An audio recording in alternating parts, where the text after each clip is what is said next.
Welcome to Amidst the Chaos, the podcast where we dare to find God in the middle of real life, not just the highlight reel. I'm your host, Amber Gallion, and around here we build on one foundation only, Jesus. In each episode, I'll share my journey with God, wins, wounds, questions and all, and how He brings order, clarity, and peace into the chaos of everyday life. So take a breath, bring whatever you're carrying today, and let's lean into the one who never changes, even when everything else does.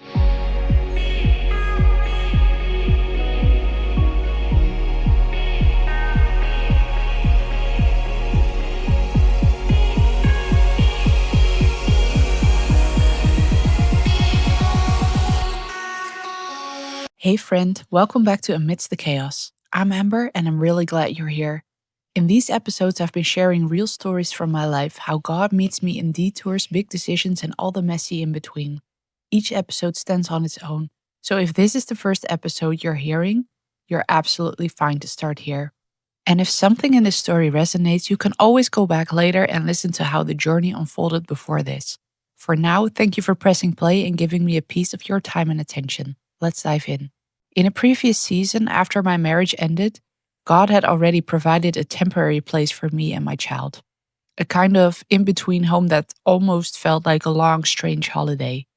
It was grace for that time. Space, nature, water, a soft landing when everything else was shaking. But temporary is still temporary. And at some point, the questions started knocking louder and louder. Where are we going to live long term? What does home look like now? And that question hit different when you're on your own, with a child to care for. Without a family home you can just move back into. And with finances that are, let's say, not overflowing. And I got some money from selling the house, but my income was very low. I could feel a shift. What had been a blessing for a season started to feel like a transition that was about to end. And then God nudged me into a process I knew about, but had to trust Him that it was not the way or time earlier in the process. In my country, there is this system where you can apply for urgency, housing urgency. It's basically a way of saying, hey, this person really needs a place to live and soon. Rules apply and may differ in different regions in my country. But still one day, I felt this very specific inner nudge. Apply for urgency and don't wait, do it now. It felt exactly like that verse in Isaiah 30, verse 21, this gentle voice saying, this is the way, walk in it. I had my own ideas and timelines, but Proverbs 16, verse 9 says it so well. We plan our course and the Lord is the one who actually establishes our steps. It wasn't a booming voice, it was a quiet, insistent sense. And if you've walked with God for a while, you probably know the difference between random anxiety and that clear, focused kind of prompting. So I did it. I gathered the paperwork, wrote what needed to be written, submitted the things that needed to be submitted. This process can take up to 10 weeks, and then, when approved, you have 4 months to apply for a house or apartment. At least that's how it was in my region. But the whole thing moved faster than I imagined. Instead of 10 weeks of silence, the urgency was approved in 3.5 weeks. The timing lined up, and suddenly I wasn't just vaguely looking for a home anymore. I was being invited into a very concrete opportunity. Right around that time, a brand new social housing project was being finished in my area. Freshly built apartments, new walls, new floors, new everything. Because of the urgency status, I was allowed to respond. And not just respond, I was given first pick. That alone felt wild. It wasn't, here's the last unit nobody wanted, good luck. It was, here's the list, which one do you want? I chose a corner apartment. More light, more windows, more openness. It wasn't a mansion, it wasn't some luxury high-end penthouse. But for me, as a single mom, post-divorce, rebuilding life from scratch, it felt like a miracle. A brand new place in a good area with the kind of layout that actually made sense for us. God wasn't just answering the question, where will we live? He was answering it with style. Then came the part where you have to make it an actual home. Floors, walls, colors. I ended up working with people who could help with the flooring and wallpapering. People who normally had a waiting list for 6 months, but by a miracle were immediately available. At one point, I found this wallpaper was just a lot.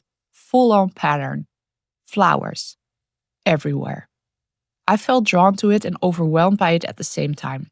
Part of me loved it, part of me thought this is too much, way too much. You can't put this on every wall in your bedroom, that's crazy. And yet, there was this nudge. Do it. Go all in. Put it on every wall in your bedroom. So I did. We put the floral wallpaper on all the walls. When it was done, I literally laid there in bed looking around thinking, wow, this is a lot of flowers. It felt extra, almost indulgent, but I absolutely loved it. God knew exactly what he was doing. And 3 months after moving in, I did something simple and kind of nerdy. I bought a set of Lego flowers and built a Lego bouquet of roses. As I was putting them together piece by piece, something in me softened. It was childlike and creative and oddly healing. At some point in that process, a sentence dropped into my heart. You deserve to be surrounded by flowers. And it just sat there, not in a cheesy self-love way, not as a quote from Instagram, but as something God was whispering. I saw how you asked to receive flowers from him and got them 4 times in 10 years together. You deserve to be loved better. I looked around my room again. 4 walls covered in flowers, and suddenly it clicked. The wallpaper wasn't too much, it was intentional. It was like God was saying, you thought you were just decorating. I was making a point. You are literally surrounded by flowers. What felt like an over-the-top decorating choice turned out to be a prophetic picture of how God saw me. Worthy of beauty, detail, softness, delight, even after a season that had been brutal and stripping.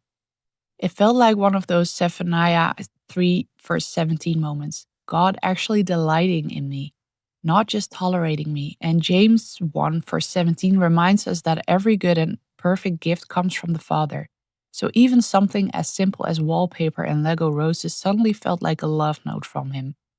There were so many timing details in this move that I couldn't plan if I tried. The urgency approval came not too early and not too late, right in the window where this housing project opened. The temporary place I was staying at could be cancelled at the exact moment I needed to move, which meant I actually saved money, like the one last month's rent I didn't have to pay. The contractors who did my walls and floors were normally booked out for months, but they had this strange little gap right when I needed them. Tiny puzzle pieces like dates, signatures, keys, worker schedules, all dropped into place in a way that looked way too precise to be random. Was it impossible? No. Was it statistically unlikely that it would all align like that? Very. To me, this is where God's fingerprints show up. Not just in big Red Sea parting miracles, but in the bureaucratic timelines, in the availability of the builders, in the fact that I walked into a brand new home without months of overlap and debt. He was not only answering my prayers, he was protecting my finances, my energy, and my sanity.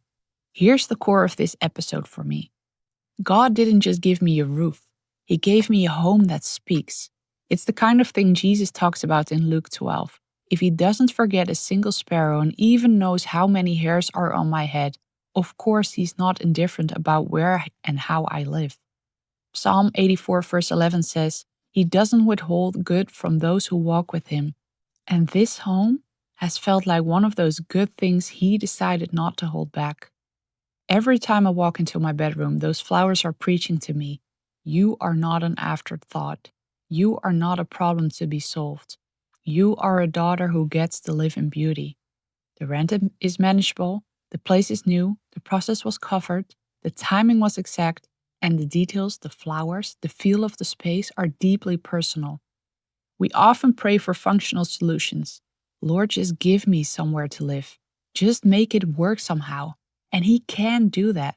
But sometimes he also loves to go beyond function into beauty, symbolism, and desire.